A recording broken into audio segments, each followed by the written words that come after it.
teruskan, tadi ada maklumat tambahan daripada urus dia, sedikit pembetulan mengenai format pembentangan ni. Tadi saya maklum 15 minit bentang. Urus dia kata, doktor, kasih masa lebih sikit. Jadi 20 minit lah saya bagi, 20 minit pembentangan, kemudian 5 minit Q&A. Baik, saya teruskan dengan start tema yang kedua, iaitu peralihan tenaga. Saya persilakan Encik Witness Warren, anak lelaki Muni Kanan, dalam tajuknya, doktor, saya minta maaf, Doktor Witness Warren, dengan tajuknya Thermal Resistant Composite Brick Using Shredded Waste Type. Saya masa baca kertas ni tertarik, rasa macam nak buat batu rumah menggunakan produk doktor. Silakan doktor, teruskan pembentangan. Thank you. Selamat sejahtera dan salam hormat kepada semua para hadirin yang saya hormati. Hari ini saya akan bentangkan tentang thermal resistant composite brick using shredded waste tire. Saya Witness Warren Munikada. Saya sedang berkhidmat di Universiti Pertahanan Nasional Malaysia sebagai pensyarah di sana.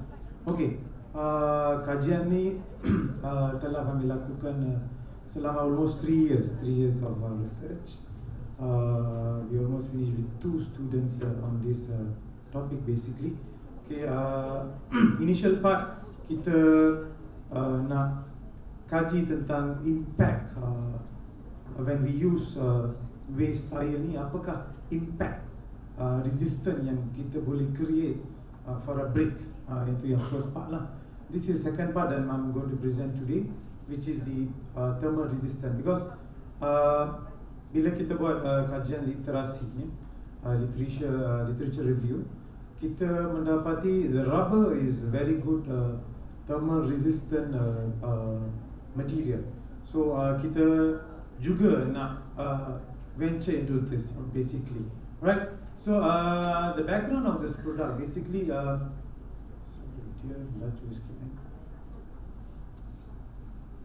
okay, basically the background of the product, kalau kita tengok cost of solid waste collection, actually day by day is become very hard.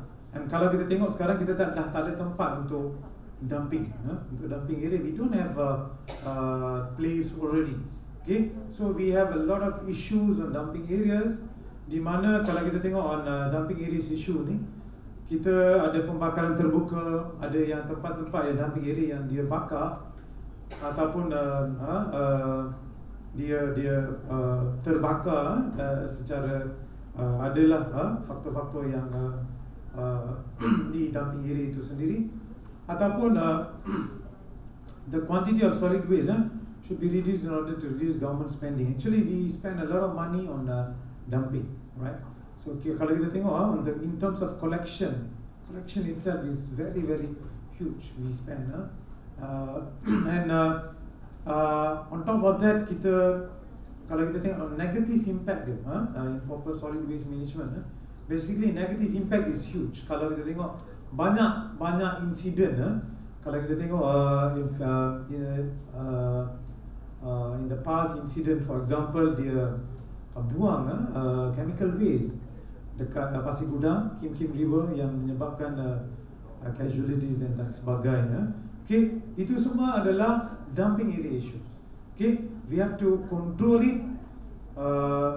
properly basically. So how are we going to control? For example, solid waste ni, we can generate money basically. We can generate money from the solid waste. Okay, banyak negara-negara membangun, especially like we can take a example of Japan, because their policy dia adalah zero waste. Kalau kita tengok, dia punya policy adalah zero waste. Alright, to recycle the solid waste become another product. Alright, so therefore we also go towards that. Okay, to recycle used tire to become a valuable product basically. Dalam saya buat dalam civil engineering lah, of course, because of my background civil engineering. So saya try use the product in civil engineering application, right? Okay, kalau kita tengok dalam untuk landfill, okay, in the landfill, undesirable environment and health issues occupies large space, risk of fire. Kalau kita tengok untuk tire itself, kalau tire terbakar, dia akan actually dia susah terbakar. Tapi kalau terbakar, kalau kita tengok many pembakaran terbuka kan, dia use tire as one of the product untuk bakar sampah dia. So that is another issue, big issue become the carbon monoxide that have been released by fire using tire is very, very dangerous, as all of you know, right? Sorry.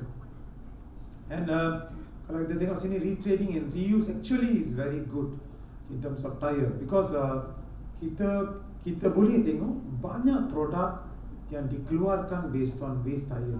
Actually kalau kita tengok daily basis, kalau kita pergi ke playground, kalau kita tengok mat yang digunakan semuanya adalah shredded waste tire yang telah dibuat sebagai tiles. Okay, tapi the problem is dia pure waste tire. Later after okay, few years and whatnot, dia damage, dia kembang balik, dia terkeluar semua. So they have to replace it back. They have to throw it back.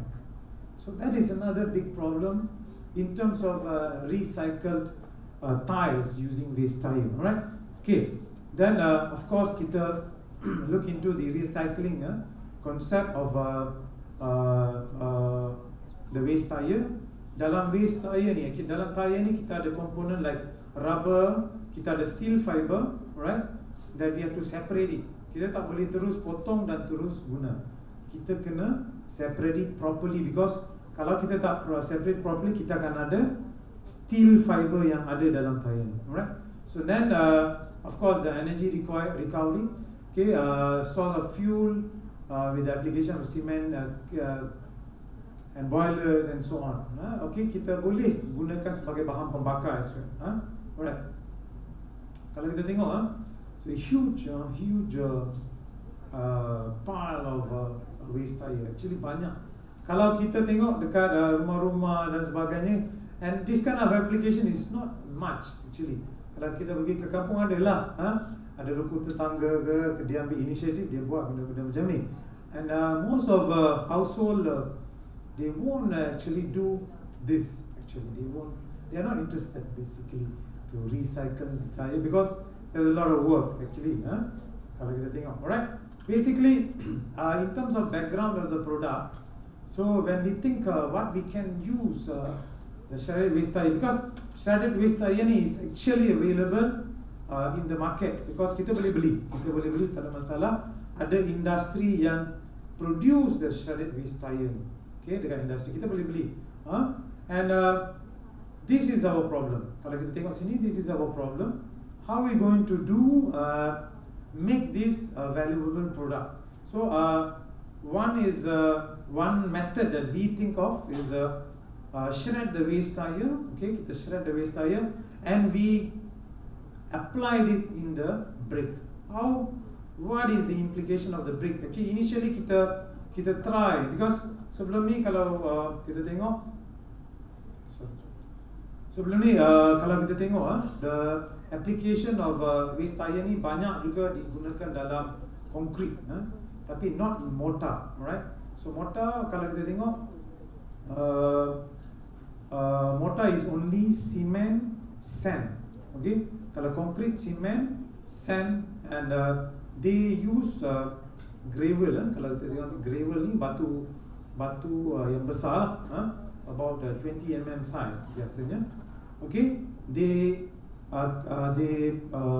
shred the tire tu dalam this kind of cube dan sebagainya yang lebih besar, then use as concrete material.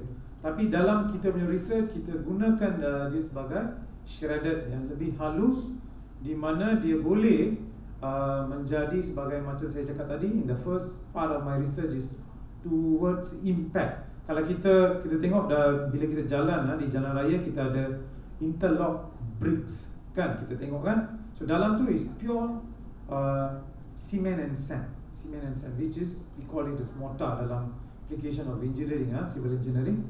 Okay, untuk my research, I apply especially on the brick walls. Okay, why brick walls? Later I'll explain.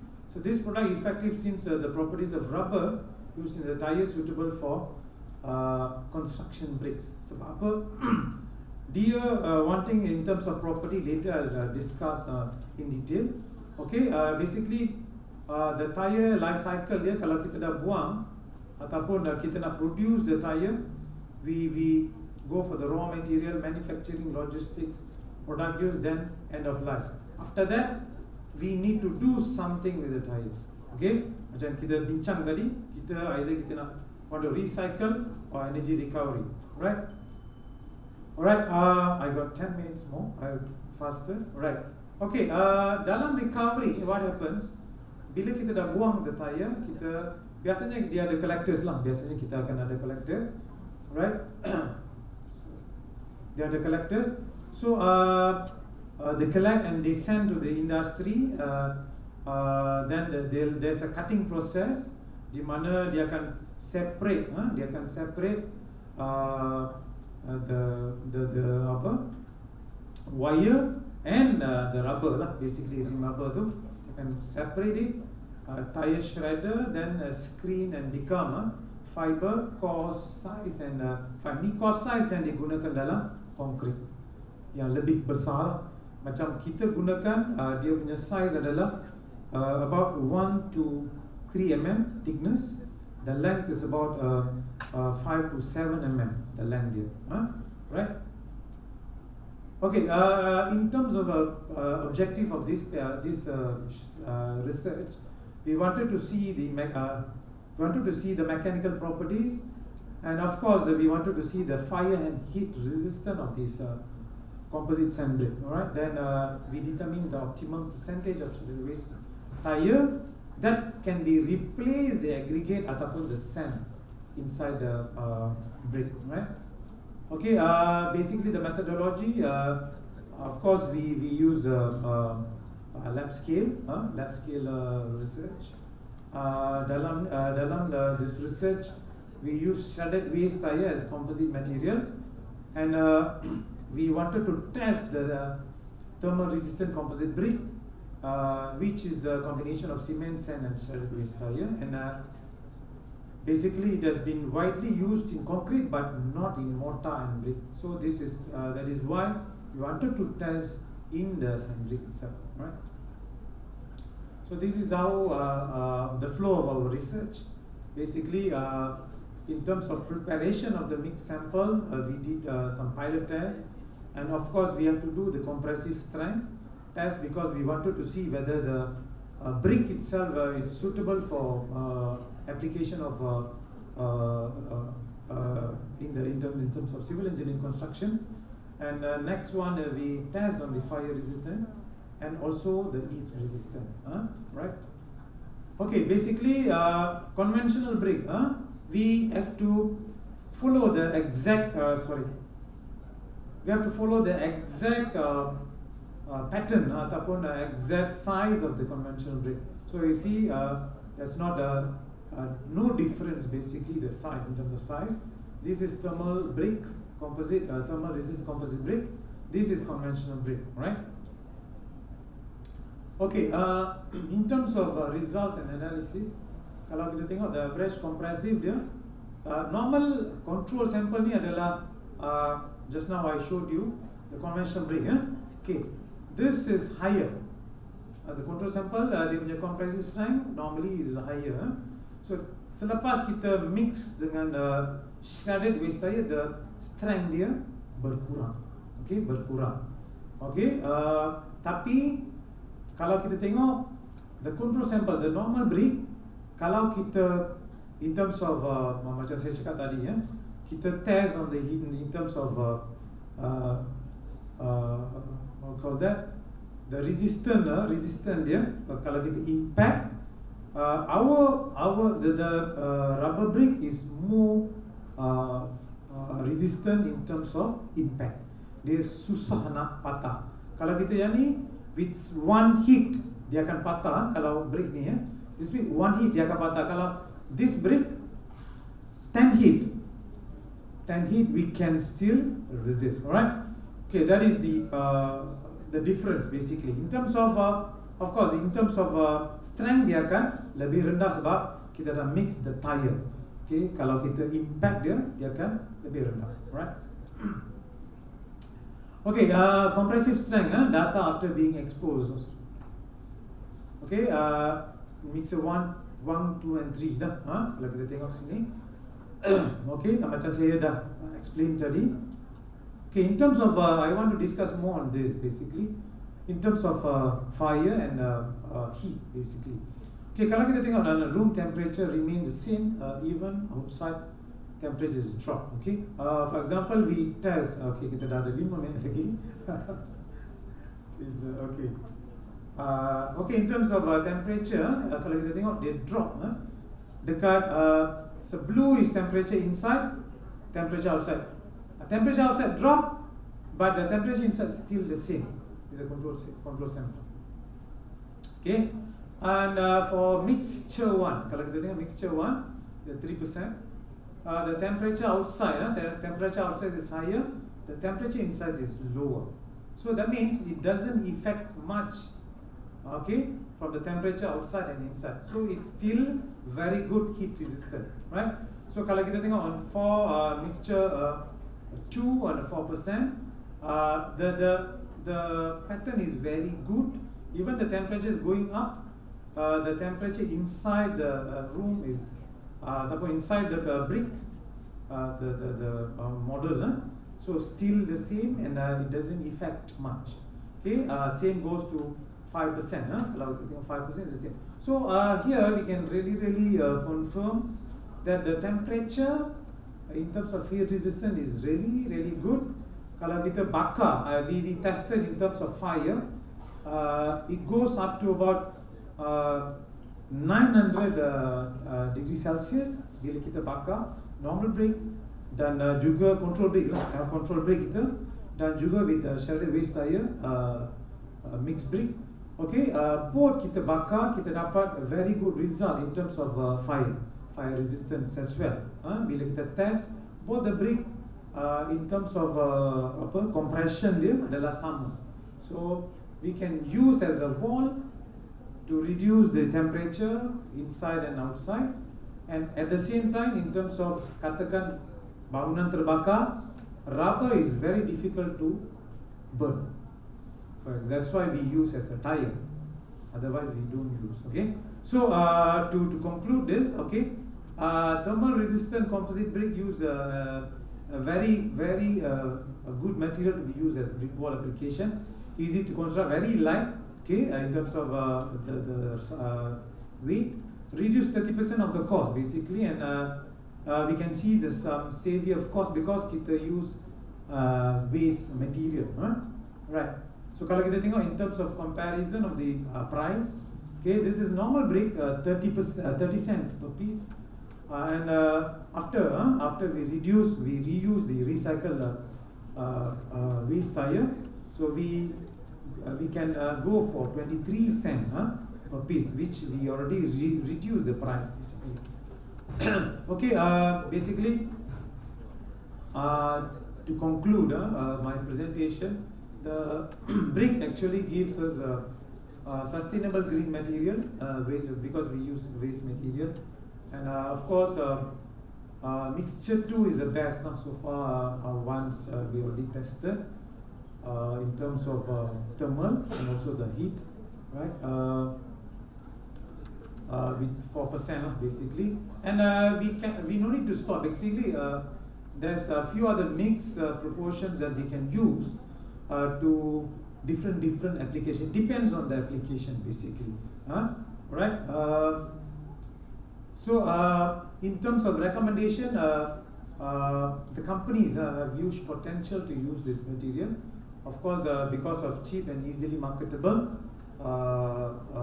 product, and also in terms of future research, we have many other materials proportions dalam this mix.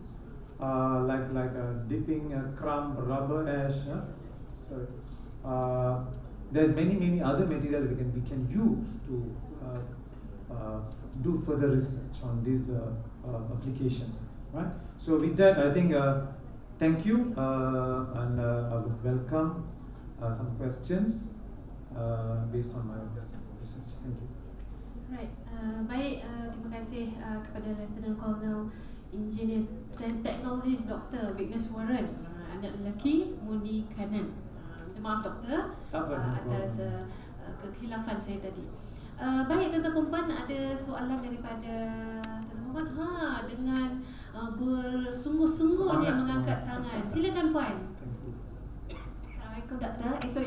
Selamat pagi. Selamat pagi. Saya Dr. Ni Adli daripada Frame.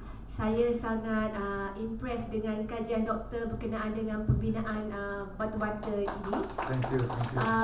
Sebab saya pun penyelidikan saya di Frame, kita ada introduce bahan-bahan menggunakan bahan lestari.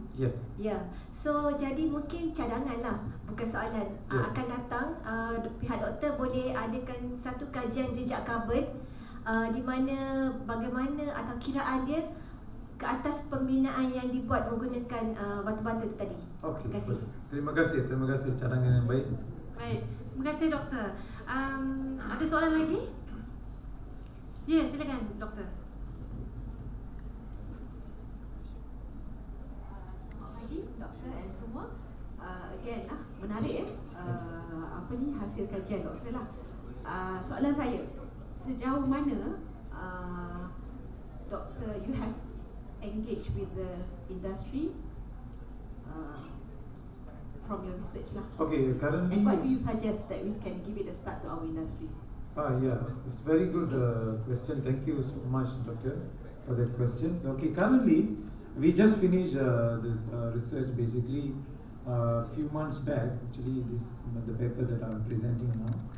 Okay, we already done as first part and second part. Now we're going to go venture into the market lah, with market potential. We're going to approach few brick makers. Actually, kita dah ada one brick maker yang we normally contacted with. We haven't proposed this idea to them yet. So the next step, of course, because ada banyak proses, because there's a TRL level yang dia industry is look into. TRL level sekarang kita dah sampai ke 5th TRL level. We have to reach until 7 TRL level ke-7 baru kita boleh there's few other things that we need to do, because lab scale, lepas tu kita kena pergi industry scale kejap lepas ni untuk for us to go venture into the industry level. So that's why we have to do another step, because the another step tu we need money to invest in terms of industry application tu, testing yang dia perlukan. So that's why we need another step tu untuk complete for her to venture into industry. So, thank you for that question. Thank you. Baik, saya pun nak tanya soalan doktor. Kalau doktor boleh kongsikan slide yang fasa penyelidikan itu. Ada proses flow tadi. Okey, kalau kita tengok dalam kajian ini doktor dah selesai peringkat yang pertama, yang bentangnya adalah compressive strength test, right? And then heat resistant and fire resistant yet to be inilah. Saya merasakan dalam konteks kita punya perkhidmatan awam ni, ini sangat penting dalam penyediaan polisi yang mana membantu alam sekitar dan dalam masa yang sama sustainability lah, doktor. Namun tadi kita dapat bacaan itu compressionnya a bit lower daripada yang tu.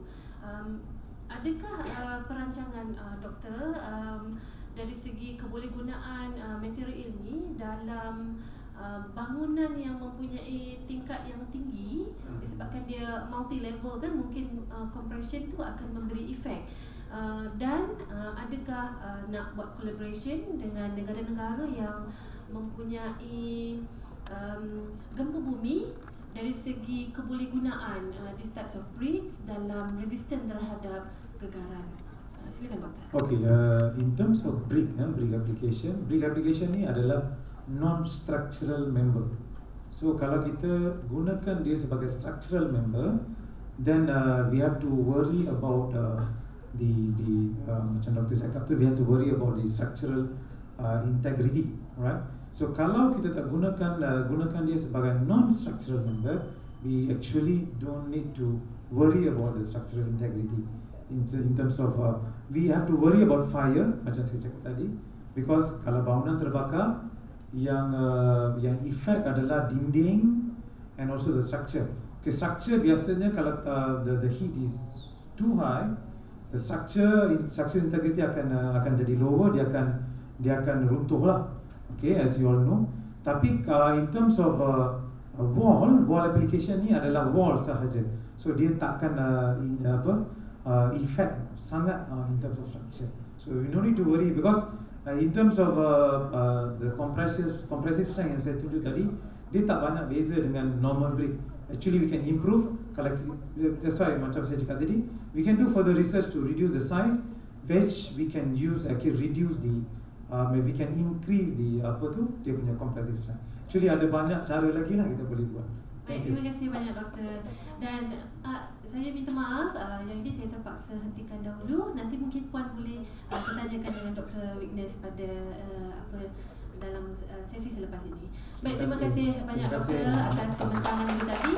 Dan saya mengucapkan setinggi-tinggi tahniah doktor, kerana nampaknya tadi dah ada banyak pengiktirafan tu, ada gold medal dan sebagainya. Tahniah kepada tim doktor.